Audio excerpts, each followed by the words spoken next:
അപ്പോൾ നമ്മൾ ഇന്നത്തെ വീഡിയോ നോക്കാൻ പോകുന്നത് ലോക എന്ന ചിത്രത്തെക്കുറിച്ചാണ്. ഈ ഒരു ചിത്രത്തെക്കുറിച്ചുള്ള റിവ്യൂ ആണ് നമ്മൾ പറയാൻ പോകുന്നത്. റിവ്യൂ ലേറ്റ് ആയെന്ന് എനിക്കറിയാം, എങ്കിലും ഈ ഒരു ചിത്രത്തെക്കുറിച്ച് എനിക്ക് പറയണമെന്ന് തോന്നി. ഈ ഒരു ചിത്രത്തെക്കുറിച്ച് പറയുമ്പോൾ ഈ ഒരു ചിത്രം സ്പോയിലർ ആകാനുള്ള ചാൻസ് ഞാൻ കാണുന്നുണ്ട്. എന്ന് പറഞ്ഞ് മുഴുവനായി ഞാൻ ഈ ഒരു ചിത്രത്തെ സ്പോയിലർ ആക്കില്ല, മാക്സിമം സ്പോയിലർ ആകാതെ പറയാനാണ് ശ്രമിക്കുന്നത്. എങ്കിലും സ്പോയിലർ ആകാനുള്ള ചാൻസ് കാണുന്നതുകൊണ്ടൊക്കെ തന്നെ ഇപ്പോഴൊരു ഒരു സ്പോയിലർ അലേർട്ട് തന്നെ പറഞ്ഞേക്കാണ്. അപ്പോൾ ഈ ഒരു ചിത്രത്തിലോട്ട് തന്നെ വരാം. ഈ ഒരു ചിത്രത്തിന്റെ ഒരു അനൗൺസ്മെന്റ് വന്ന ടൈമൊക്കെ നോക്കുകയാണെങ്കിൽ ഞാൻ പ്രതീക്ഷിച്ച ഈ ഒരു ചിത്രത്തിൽ നായകനായി നെസ്ലിൻ വന്നിട്ട് കല്യാണ പ്രശ്നമായിരിക്കും നായികയായി വരിക. അല്ലെന്ന് പറഞ്ഞാൽ ഇതൊരു ഫീമെയിൽ ഓറിയന്റഡ് അല്ലെങ്കിൽ ലീഡ് റോളി കല്യാണ പ്രേഷൻ ലീഡ് റോളി വരുന്ന ഒരു വൻ സംഭവമായിട്ടുള്ള സിനിമയാണെന്നൊന്നും അന്ന് അപ്ഡേറ്റുകൾ വന്നപ്പോൾ ഞാൻ പ്രതീക്ഷിച്ചിട്ടില്ലായിരുന്നു. ഇതൊരു കോമഡി നെറ്റ് നല്ലൊരു റൊമാൻറ്റിക്കൽ നെറ്റ് സിനിമയാണ് ഞാൻ ഈ ഒരു ടീമിന്റെ ഭാഗത്ത് നിന്ന് എക്സ്പെക്ട് ചെയ്തിട്ടുണ്ടായിരുന്നത്. പക്ഷേ ടൊവിനോ ഉണ്ട്, ദുൽഖർ ഉണ്ട്, ഇവരുടെ ഒരു ക്യാമിയോ ഉണ്ടെന്നൊക്കെ അപ്ഡേറ്റ് വന്നു. അല്ലെങ്കിൽ ഇവരൊക്കെ ഈ ഒരു സിനിമ ഉണ്ടായിരിക്കും എന്ന് പറഞ്ഞപ്പോൾ ഇതൊരു ചെറിയ സിനിമയാണോ എന്നൊക്കെ ഒന്ന് ചിന്തിച്ചു. പക്ഷേ ഈ ഒരു ചിത്രത്തിന്റെ ഒരു ഫസ്റ്റ് ലുക്ക് അനൗൺസ്മെന്റ് പോസ്റ്റർ വന്നപ്പോൾ സത്യം പറയാൻ ഞെട്ടിപ്പോയി. കാരണം ഈ ഒരു ലെവൽ പടമാണോ അല്ലെങ്കിൽ ഒരു ഹൈപ്പോ കാര്യങ്ങളോ ഒന്നും ഇല്ലാതെ വരുന്നതെന്ന് ഈ ഒരു ചിത്രത്തിൻ്റെ ഫസ്റ്റ് ലുക്ക് വന്നപ്പോൾ പിന്നെ ഞെട്ടി. കൽക്കി ലെവലൊക്കെ ആയിരുന്നു ഈ ഒരു ചിത്രമായാലും അന്ന് എക്സ്പെക്ട് ചെയ്തിട്ടുള്ളത്. പിന്നെ ഈ ഒരു ചിത്രത്തിൻ്റെ ടീസർ ട്രെയിലറൊക്കെ വന്നപ്പോൾ ഞാൻ പ്രതീക്ഷിച്ച ഒരു കഥയും ഈ ഒരു സിനിമ കണ്ടപ്പോൾ കണ്ടൊരു കഥയും രണ്ടും ഡിഫറൻ്റ് ആയിട്ട് തന്നെയാണ്. ഞാൻ എക്സ്പെക്ട് ചെയ്ത ചിത്രം എന്ന് പറയുന്നത് ഗഗനചാരി എന്ന് പറയുന്ന ചിത്രമുണ്ട്. ആ ചിത്രങ്ങൾ എത്ര പേര് കണ്ടെന്നറിയത്തില്ല. ഗോകുൽ സുരേഷ് ഒക്കെ ആയിരുന്നു ആ ഒരു ചിത്രം നായകനെ ചിത്രമുള്ളൂ. ആ ഒരു ചിത്രം അന്ന് പരാജയപ്പെട്ടു പോയിട്ടുണ്ടായിരുന്നു. അതൊരു എക്സ്പെരിമെൻ്റൽ ചിത്രം കൂടെയായിരുന്നു. ആ ഒരു ചിത്രം ഏകദേശം ഞാൻ ഓടിച്ചു വിട്ടൊക്കെയാണ് അത് കണ്ട് തീർത്തത്. അതുപോലെ എന്ന് പറഞ്ഞാൽ ഭയങ്കര ലാഗിലൊക്കെ പതുക്കെ കഥ പറഞ്ഞു പോകുന്നൊരു ചിത്രം തന്നെയായിരുന്നു. അന്ന് ആ ഒരു ചിത്രത്തിൽ ഒരു ഏലിയനെ പോലുള്ള ഒരാൾ ഗോകുൽ സുരേഷിൻ്റെ അടുക്ക് എത്തി അവർ തമ്മിൽ താമസിച്ച് മുന്നോട്ട് പോകുന്ന രീതിയിലായിരുന്നു കാണിച്ചിട്ടുള്ളൂ. ഞാനും വിചാരിച്ചത് കല്യാണ പ്രശ്നം വല്ല ഏലിയനോ അല്ലെങ്കിൽ വേറെ ഒരു ഗ്രഹത്തിൽ നിന്ന് വന്ന ആൾ വല്ലതും ആയിരിക്കാം. പിന്നീട് വന്ന് കൂടുതൽ റെസ്പോൺസ് ചെയ്തു ഇതൊരു സൂപ്പർ ഹീറോ ചിത്രമാണ്. അപ്പോഴൊക്കെ പലവരും മിന്നൻ ടൊവിനോടൊക്കെ ഒരു പിക്ചറൊക്കെ വെച്ച് എല്ലാവരും പറയുന്നുണ്ടായിരുന്നു. അപ്പോൾ ഞാൻ വിചാരിച്ചു മിന്നൻ മുരളി പോലെ വേറെ വല്ല പടമാണോ അല്ലെങ്കിൽ കല്യാണ പ്രശ്നം സൂപ്പർ ഹീറോ അങ്ങനെയൊക്കെ കുറേ തിരേസൊക്കെ കേട്ട് തിയേറ്ററിൽ പോയി കണ്ടപ്പോൾ ഞാൻ എക്സ്പെക്ട് ചെയ്യുന്ന വേറൊരു രീതിയിലായിരുന്നു ഈ ഒരു ചിത്രത്തിൻ്റെ കഥ പറഞ്ഞു പോയിട്ടുള്ളത്. അതെനിക്ക് ഭയങ്കരമായിട്ട് ഇഷ്ടപ്പെട്ടു. കാരണം നമ്മൾ എക്സ്പെക്ട് ചെയ്ത് പോകുന്ന കഥ അതേപടി തന്നെ വരുമ്പോൾ എനിക്ക് അങ്ങനെ ഇഷ്ടപ്പെട്ടു. കാരണം നമ്മൾ ഇന്ന കഥയായിരിക്കും ഇന്ന രീതിയായിരിക്കും എന്ന് പറയുമ്പോൾ നമ്മൾ നേരത്തെ എല്ലാം പ്രെഡിക്റ്റ് ചെയ്ത് പോയിട്ട് ആ രീതിയിൽ തന്നെ നടക്കുന്നതിന് എനിക്ക് വലിയ യോജിപ്പില്ലാത്ത കാര്യമാണ്. എന്ന് പറഞ്ഞ് നമ്മൾ പ്രെഡിക്റ്റ് ചെയ്തിട്ട് പോയിട്ട് എൻ്റയർലി അത് ഏറ്റവും വേറെ രീതിയിൽ എടുത്തു വെച്ച് മോശമായി പോകുന്നതിൽ നല്ലതാണ്. നമ്മൾ പ്രതീക്ഷിച്ചതിലും എൻ്റയർലി ഡിഫറൻ്റ് ആയിട്ട് കിടിലം രീതിയിൽ എടുത്തു വെക്കേണ്ട ഒരു കാര്യം തന്നെ അതാണ് ഈ ഒരു ചിത്രം. എന്ന് പറഞ്ഞാൽ സെക്കൻഡ് കാറ്റഗറിയിൽ വരുന്ന രീതിയിലായിരുന്നു ഈ ഒരു ചിത്രം വന്നിട്ടുള്ളത്. ആദ്യം ഈ ഒരു ചിത്രത്തിൻ്റെ ബഡ്ജറ്റിലാണ് എല്ലാവരും തന്നെ ഞെട്ടിപ്പോയിട്ടുള്ളത്. കാരണം ഈ ഒരു സ്റ്റാൻഡേർഡ് ലെവൽ ഇത്രയും ക്വാളിറ്റി ലെവലായിട്ടുള്ള ഈ ഒരു സിനിമയ്ക്ക് ഏകദേശം 30 കോടി രൂപയാണ് ബഡ്ജറ്റായി വന്നിട്ടുള്ളത്. പക്ഷേ ഈ ഒരു സിനിമ എടുത്തു വെച്ച് അല്ലെങ്കിൽ ഈ ഒരു സിനിമ കണ്ടു കഴിയുമ്പോൾ എല്ലാവരും തന്നെ വിചാരിക്കും 30 കോടി രൂപയ്ക്ക് ഈ ലെവലിലൊക്കെ സിനിമ എടുത്തു വെക്കാൻ പറ്റുമോ എന്ന്. കാരണം ഇപ്പോൾ നമ്മളൊരു മറ്റ് ഭാഷയിലുള്ള ഒരു ആക്ടറിനെ ഒരു ആക്ട്രസിനെയൊക്കെ എടുത്ത് നോക്കുകയാണെങ്കിൽ അവരുടെ ഒരു സാലറിയും കൂടാതെ തന്നെ ബാക്കിയുള്ള ആർട്ടിസ്റ്റിനെയും കൂടാതെ തന്നെ ക്യാമിയോ അങ്ങനെ മൊത്തത്തിൽ പറയുകയാണെങ്കിൽ ഒരു വമ്പൻ ബഡ്ജറ്റിൽ ഒരുക്കാൻ പറ്റിയ ഒരു ചിത്രത്തെ അവരൊരു ലിമിറ്റഡ് ബഡ്ജറ്റിൽ ഇപ്പോൾ ഇവിടെ എടുത്തു വെച്ചു. അവിടാണെങ്കിൽ ഒരു 10-200 കോടി രൂപയെങ്കിലും മാക്സിമം അവർ പൊട്ടിച്ചിട്ട് ഇതുപോലൊരു പടം എടുക്കത്തുള്ളൂ എന്ന് എനിക്ക് തോന്നിയിട്ടുണ്ടായിരുന്നു.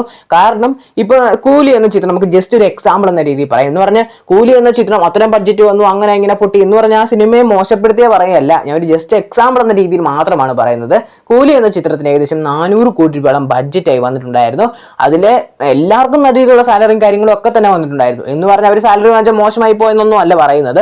പക്ഷേ അത്രയും ബഡ്ജറ്റിൽ വന്നിട്ടും ആ ഒരു ചിത്രത്തിന് തിയേറ്ററിൽ നല്ല രീതിയിൽ സ്ട്രഗിൾ ചെയ്തിട്ടുണ്ടായിരുന്നു. ഒന്ന് വിജയിക്കണം എന്നുള്ള രീതിയിൽ കൂടാനും ഹെവി പോസിറ്റീവ് റെസ്പോൺസിലോട്ട് എത്താൻ സാധിച്ചില്ല. പക്ഷേ ഈ ഒരു ചിത്രം നിങ്ങൾ ജസ്റ്റ് ഒന്ന് എടുത്തു നോക്കുക.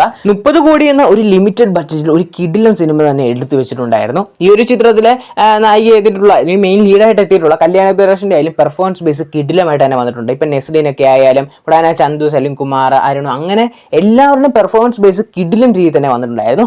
ഇതിൽ എടുത്തു പറയേണ്ട ഒരു ക്യാരക്ടർ എന്ന് പറയുന്നത് സാൻഡി മാസ്റ്ററിൻ്റെ ഒരു ക്യാരക്ടറാണ്. പുള്ളി എവിടെ വില്ലനായിട്ട് എത്തിയിട്ടുണ്ടോ അവിടെല്ലാം കിടിലമായിട്ട് എത്തുമെന്ന് തന്നെ പറയാം. കാരണം ലിയോ എന്ന ചിത്രത്തിൽ ആ ഒരു കിടിലം വില്ലനെ നമ്മൾ കണ്ടിട്ടുണ്ടായിരുന്നു. അതേ രീതിയിലുള്ളൊരു എന്ന് പറഞ്ഞാൽ ഒരു ടെററായിട്ടുള്ളൊരു വില്ലനെ നമുക്ക് ഈ ഒരു ചിത്രത്തിലും കാണാൻ സാധിക്കുന്നുണ്ടായിരുന്നു.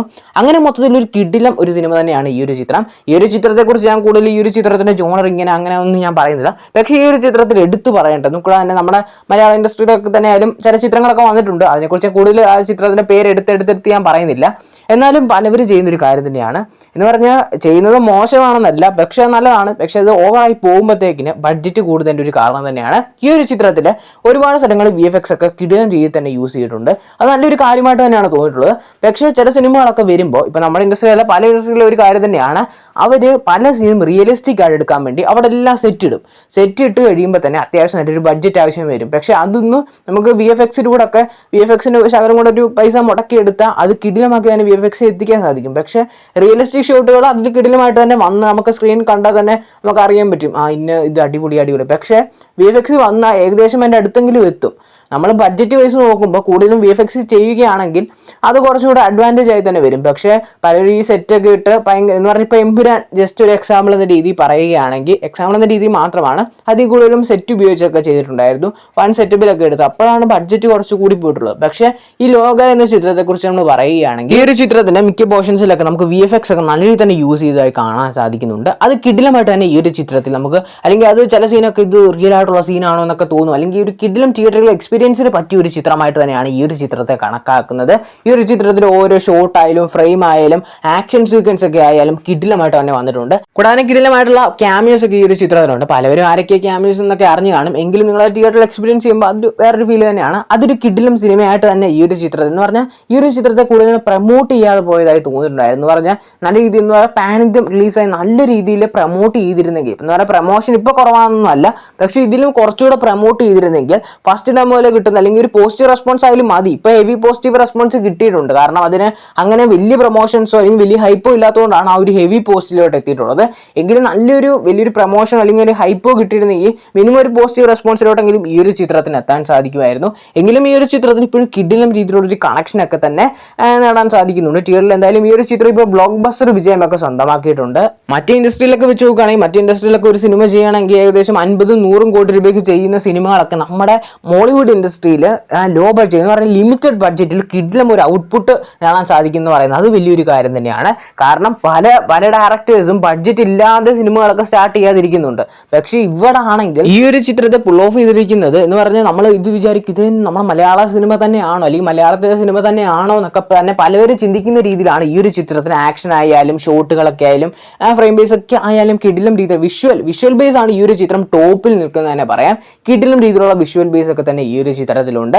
ഈ ഒരു ചിത്രത്തിലായാലും കിടിലം ഒരു എന്റർടൈനർ എന്ന രീതിയിൽ തന്നെ ഈ ഒരു ചിത്രത്തെ മാക്സിമം കൊണ്ടുപോകാനായാലും ശ്രമിക്കുന്നുണ്ട്. കൂടാതെ തന്നെ ഈ ഒരു ചിത്രത്തെ കുറിച്ച് ഞാൻ ഇപ്പോൾ കേൾക്കുന്നതെന്ന് പറഞ്ഞാൽ ഈ ഒരു ചിത്രം ഓവർ ഹൈപ്പ്ഡ് ചിത്രമാണ്, അല്ലെങ്കിൽ ഭയങ്കരമായിട്ടുള്ള രീതിയിലുള്ള, അല്ലെങ്കിൽ പറഞ്ഞാൽ ഇത്രയും ഉള്ളൊരു പ്രതീക്ഷയ്ക്കൊത്ത് അല്ലെങ്കിൽ ഇത്രയും വലിയ റെസ്പോൺസിലുള്ള ചിത്രമൊന്നും ഈ ഒരു ചിത്രം ഇല്ലെന്ന് പലവരും തന്നെ പറഞ്ഞ റെസ്പോൺസ് ഒക്കെ ഞാൻ കേട്ടിട്ടുണ്ടായിരുന്നു. അങ്ങനെയല്ല, ചിലപ്പോൾ ഇനി ഈ സിനിമ കാണുന്നവരായാലും പറയും ഞങ്ങൾ പ്രതീക്ഷിച്ചാലും അത്രയൊന്നും ഈ സിനിമ ഇല്ല, അല്ലെങ്കിൽ ഇത് ഈ ഒരു ചിത്രത്തിനാണ് ഇത്രയും സംഭവം എന്നൊക്കെ പറഞ്ഞത്. നിങ്ങൾ ജസ്റ്റ് ഈ ഒരു ചിത്രം അതിൻ്റെ കഥ അങ്ങ് പ്രെഡിക്റ്റ് ചെയ്യാതെയും കൂടാതെ തന്നെ വലിയ രീതിയിലുള്ള ഹൈപ്പോ കാര്യങ്ങളൊന്നും മനസ്സിൽ വെക്കാതെ, ഞാൻ എപ്പോഴും പറയുന്ന കാര്യമാണ്, എപ്പോഴും ഈ ഒരു ഹൈപ്പോ കാര്യങ്ങളൊന്നും വെക്കാതെ നമ്മുടെ മലയാള സിനിമ എന്ന രീതിയിൽ ഒന്ന് ജസ്റ്റ് ഒരു ലിമിറ്റഡ് ബഡ്ജറ്റിൽ അവരെടുത്തിരിക്കുന്ന ഒരു വിഷ്വൽ ബേസ് ഒക്കെ ആയാലും നിങ്ങൾ ജസ്റ്റ് ഒന്ന് നോക്കിയാൽ തന്നെ മനസ്സിലാവും ഈ ഒരു ചിത്രത്തിൻ്റെ ക്വാളിറ്റി ആയാലും ഈ ഒരു ചിത്രം എത്ര ടോപ്പായിട്ട് വരുന്ന ഒരു ചിത്രമാണെന്ന്. കാരണം നമ്മൾ മലയാളത്തിൽ ഈ ഒരു ലെവല് ചിത്രം എടുത്തു വെച്ചിരിക്കുകയാണ്. കാരണം ലിമിറ്റഡ് ആയിട്ടുള്ള ബഡ്ജറ്റിൽ അതും കിടിലം രീതിയിലുള്ള വിഷ്വൽസ് ആയാലും ഫൈറ്റ് ആയാലും ആ ഒരു എന്ന് പറഞ്ഞാൽ ഓരോരോ സീൻ ബൈ സീൻ അവരെടുത്തു വെച്ചിരിക്കുന്ന ആ ഒരു രീതിയാണ് എല്ലാവർക്കും തന്നെ ഇഷ്ടപ്പെട്ടത്. കാരണം മറ്റു ഭാഷയിലൊക്കെ നമ്മൾ പറയത്തില്ല ഇന്ന സിനിമ ഇതുപോലത്തെ ഒക്കെ സിനിമകൾ മലയാളത്തിൽ വരുമോ എന്നൊക്കെ തന്നെ പലവരും പറഞ്ഞിട്ടുള്ള സിറ്റുവേഷനൊക്കെ ഉണ്ടായിരുന്നു. എന്നാൽ ഈ ഒരു സിനിമ അങ്ങനെയല്ല, കിടിലം രീതിയിലുള്ള തിയേറ്ററിൽ എക്സ്പീരിയൻസ് ഒക്കെ ഡിമാൻഡ് ചെയ്യുന്ന ഒരു ചിത്രം തന്നെയാണ്. എന്തായാലും ഈ ഒരു സിനിമയെക്കുറിച്ചുള്ള നിങ്ങളുടെ പേഴ്സണലായിട്ട് അഭിപ്രായങ്ങൾ തീർച്ചയായും കമൻറ്റ് ചെയ്യുക. കൂടാതെ തന്നെ ഈ ഒരു വീഡിയോയെക്കുറിച്ചുള്ള നിങ്ങളുടെ പേഴ്സണലായിട്ട് അഭിപ്രായങ്ങളും തീർച്ചയായും കമൻറ്റ് ചെയ്യുക.